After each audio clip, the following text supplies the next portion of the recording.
Day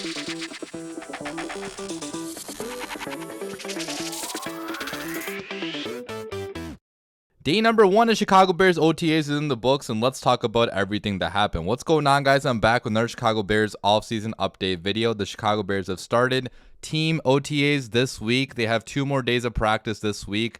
They already had rookie OTAs a couple weeks ago, so now the entire team will be practicing under new head coach Ben Johnson. And Ben Johnson's intensity really was the star of practice today, okay? According to all the reporters there, that was the main takeaway of today. But before I talk about what actually happened in practice, I do want to talk about the injuries. So according to Zach Pearson, Kyler Gordon, Luther Burden, Elijah Hicks, Terrell Smith, Zach Pickens, Andrew Billings, Braxton Jones, and Ryan Bates all did not practice. And Colson Loveland was present but did not participate because he's still recovering from an offseason surgery that he had at the end of last season for Michigan. And Luther Burden is not practicing, I'm assuming, due to the injury he suffered during rookie OTAs, which seemed like a pretty minor injury. He should be, fully healthy when the season starts, obviously, but kind of sucks to see him not playing after that minor injury that he suffered. And Braxton Jones is not playing due to the season-ending ankle injury that he had last year. Hopefully he's going to be ready for training camp, although that's looking a little bit doubtful at this point in time. I'm not totally sure where he is in his recovery, but hopefully he can start week 1. Otherwise, we got Kiran Amegadji or the rookie Ozzie Trapilo to start instead of him. So we'll see what happens with Braxton Jones. But talking about what actually happened in practice today, guys, since Ben Johnson is installing a brand new offense, there are going to be a lot of mistakes. He's installing a brand new playbook. All these players are basically starting at ground zero, except for the players that have worked under Ben Johnson before, like Jonah Jackson. But the point is, there's a lot of new concepts being installed right now in practice. There's going to be a lot of mistakes, and there were a lot of mistakes today made, and Ben Johnson made sure to let every player know of any mistake that they made. He was really intense the entire practice, according to all the reporters. According to Nicholas Moriano, he said that Ben Johnson showed that intense side of him in Wednesday's OTA practice, had to blow the whistle several times to correct things that were wrong with plays. If something was off, Johnson wasn't going to let anything slide. According to Adam Hogue, he said that not unexpected, Bears pre-snap was a little sloppy today. Notable, Ben Johnson wasn't having it. I asked him after practice if that level of agitation was normal for him. He smiled and said, "You saw agitation today?" "Yeah, I thought that was normal. I worked to get my body language under control. I'm talking about that with the players, so I need to do a better job myself. I'm on it." So it seemed like Ben Johnson was so, agitated that it was visible in his body language, and he's going to try to keep that under control, obviously, on the sidelines when the games actually start. But in practice, it's fine to show a little bit of emotion, in my opinion. According to Clay Harbor, he said that a lot of motions and shifts today in a high-tempo practice. Ben Johnson is definitely a fiery coach. Tore into a couple guys that didn't line up correctly pre-snap.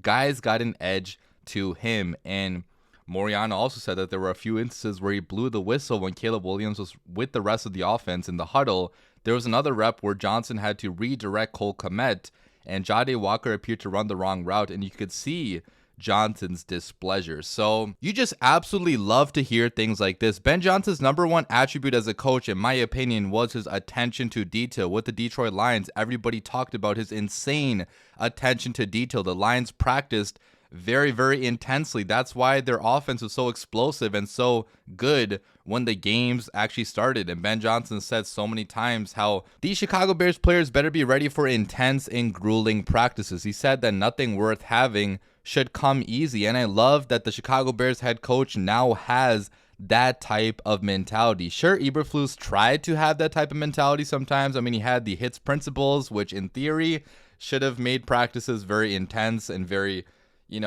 grueling. But if you look at the Chicago Bears practices, sure, they practiced hard sometimes, but they weren't exactly practicing smart. If you look at the attention to detail, pre-snap and post-snap, I mean, what Ben Johnson's doing right now in Chicago is totally different than what our last coaching staff ever did. I mean, that's the benefit of having an offensive-minded head coach as well. You're getting a guy in charge that really knows the offensive side of the football. He knows all the details involved in each play, and Ben Johnson is a nerd, okay? He's a football nerd and just nerd in general, so details are going to be extremely important to him. I mean, he's a perfectionist and a really smart guy in general, so I just really love that we're getting a guy with this type of personality, with this type of brain to be the Chicago Bears head coach and really command these guys and tell them what they should be doing. I mean, Caleb Williams and all these Chicago Bears players from last year talked about how soft the last offensive coaching staff was. Shane Waldron was trembling on the sidelines and really did not know what he was doing in most games,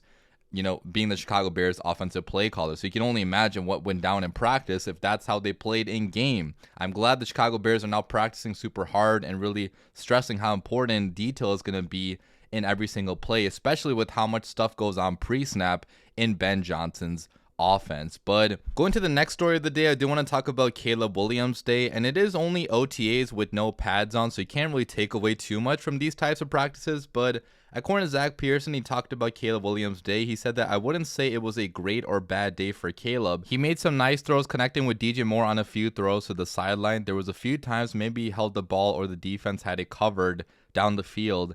They don't call sacks and let plays go in these drills. And one important note I want to point out is that Caleb Williams actually has his left foot forward now, which is the opposite of last season where he had his right foot forward. And Ben Johnson talked about that. I won't read this whole blurb, but he basically said, yeah, I mean, I've done it a number of ways in my time in the league, and really over the last few years, I've kind of gravitated towards that. It's something that I feel pretty strongly about. The reasons why we want to do it, I think it helps us certainly with the quick game from the gun, and then helps us being a little bit better at throwing posture for a lot of the other things that we're asking him to do. And you can read this whole blurb if you want to and pause on the screen. But yeah, I love that Ben Johnson is adjusting Caleb Williams' mechanics and how he drops back. I mean, a small change like this could make a big difference if it does end up working in game, you know, like Ben Johnson is saying, with the quick game and with your throwing posture. I mean, Ben Johnson is a very smart offensive mind, so if he does think that's going to make a big difference, then I trust him 100%. I mean, at this point, I have so much faith in Ben Johnson with everything he is doing with the offense, because he just had an insane amount of success with the Detroit Lions, having the #1 offense multiple years in a row, working with a quarterback in Jared Goff, who in my opinion was a much less talented passer than Caleb Williams currently is. If you compare them as prospects, Jared Goff also went #1, but Caleb Williams does things that Jared Goff simply cannot. Now, Caleb still has to put in a lot of work. He's still very young. He has to get better with his deep accuracy, with getting the ball out a little bit quicker. He took some sacks last year, which he probably should not have. So there's still a lot of coaching that has to be done and a lot of work that Caleb has to do. And that's why he's, you know, having some up and down practices. I mean, there's so many new things being introduced to him that there's going to be a lot of down moments as well. But I'm really confident that with Ben Johnson's help, Caleb Williams can have a breakout year this year for the Chicago Bears. Talking about the receivers a little bit, so Luther Burden did not practice, obviously, but talking about DJ Moore and Rome Odunze, according to Clay Harbor, he said that Moore and Odunze practiced route techniques today with Antoine Randall L looking on. Both receivers made some nice plays. DJ beat JJ a couple times, including on a possible touchdown. Both look crisp and locked in. And the addition of Antoine Randall L to this coaching staff cannot be understated. He was such a high energy, really good coach with the Detroit Lions, really good at what he did, developed multiple receivers there, developed guys like Amon-Ra St. Brown, who Amon-Ra St. Brown was a mid-round pick, and he got star-level production out of Amon-Ra St. Brown. So I can only imagine what he's going to be doing with DJ Moore, with Rome Odunze, with Luther Burden. He's a very intense and passionate coach that has so much energy, so much firepower. So, you know, seeing this guy on the sideline, seeing him coach these talented receivers, I really hope he gets the best out of these guys, because the Chicago Bears receiver room right now just is absolutely stacked with talent. I mean, we have 3 #1 options right now on this team, and 3 guys that can run routes really well, that can do a lot of different things on the football field. So really excited to see how this Bears receiving core shapes up as the season progresses. And then lastly, I do want to talk about the left tackle spot, which Braxton Jones is out right now. So according to Clay Harbor, he said that Kiran Amegaji was the one taking the 1 reps and Ozzie Trapilo was taking the 2 reps at left tackle. Darnell Wright stayed on the right side. And according to him, he said that no pads on, but from what I could tell, both looked to have a solid day. Now, pads are not on, so you can't really take anything away from these practices for the linemen, but it is interesting that Kiran Amegaji is taking the 1 reps. I mean, he was drafted last year, so he does have the seniority over Ozzie Trapilo, but Kiran had a pretty bad last year when he was inserted into game action. So I would not totally count out Ozzy Tropilo maybe eventually taking these 1 reps from Kiran Amigaji. And if Braxton Jones is not ready to go in week 1, maybe Ozzy could start week 1 for this team. But that's it for today's updates. I'll be back with more videos very soon. Leave your comments down below, guys. What did you guys think about today's practice? What did you guys think about Ben Johnson, Caleb Williams, all these storylines from today? It's an exciting time to be a Bears fan. So many cool things to talk about for the first time in a while. But yeah, leave your comments down below, guys. As always, bear down.